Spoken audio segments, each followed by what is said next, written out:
রবিবার, তাই আজকে বানাচ্ছি চিকেন কারি। দোকান থেকে চিকেন কিনে নিয়ে এসেছি। এবার ওটাকে পরিষ্কার করে ধুয়ে চিকেনটা এখন আমি ধুয়ে নিয়ে এসেছি।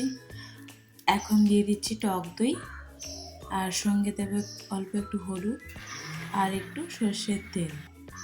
এবার দিয়ে ভালোভাবে মেখে নেব মাংসটাকে মেখে নিয়ে মোটামুটি আধ ঘন্টা মতো আমি ঢাকা দিয়ে রেখে দেবো।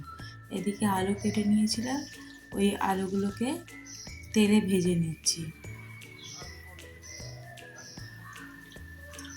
এভাবে আলুটা ভাজা হয়ে গেলে তুলে নেব।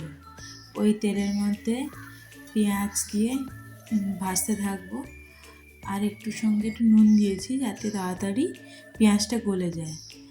এখানে আমি এলাচ আর দারচিনি কটা ফোড়নে দিয়েছি, আর দিয়ে দিচ্ছি টমেটো, কাঁচা লঙ্কা আর আদা রসুনের পেস্ট, সঙ্গে হলুদও দিয়ে দিলাম, আর কাশ্মীরি রেড চিলি পাউডার দিয়েছি। যদি ঝাল খেতে চান তাহলে ঝাল লঙ্কার গুঁড়োও দিতে পারেন। মশলাটা মোটামুটি কষানো হয়ে গেছে। এখন মাংসটা দিয়ে ভালো করে নাড়িয়ে মশলাটা মাংসের মধ্যে মিশিয়ে নেব।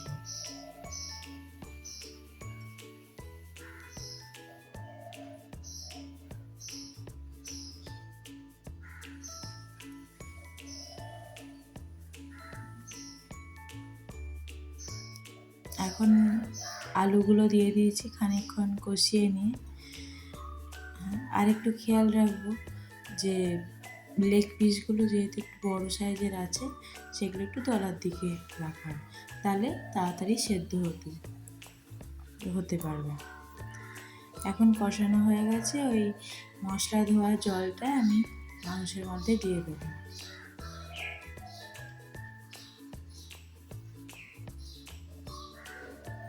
এবার দিয়ে দিচ্ছি পরিমাণ মতো নুন। খেয়াল রাখতে হবে, আমি পেঁয়াজে নুন দিয়েছিলাম, তো সেই বুঝে আমাকে পরিমাণ মতো নুনটা দিতে হবে।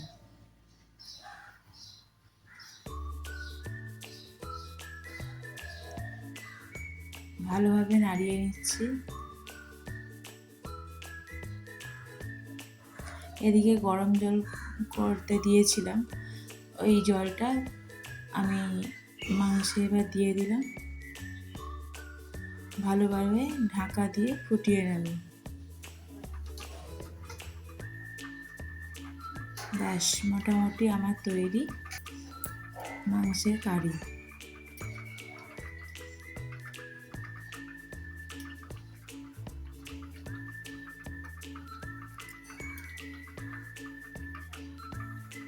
আজকে আর গুঁড়ো গরম মশলা ব্যবহার করব না, বেটে দেব।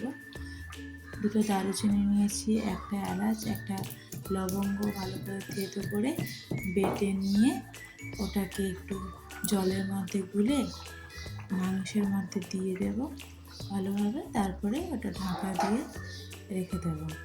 ঢাকা না দিলে গন্ধটা চলে যাবে। ব্যাস, এবারে আমি সার্ভ করে নেব।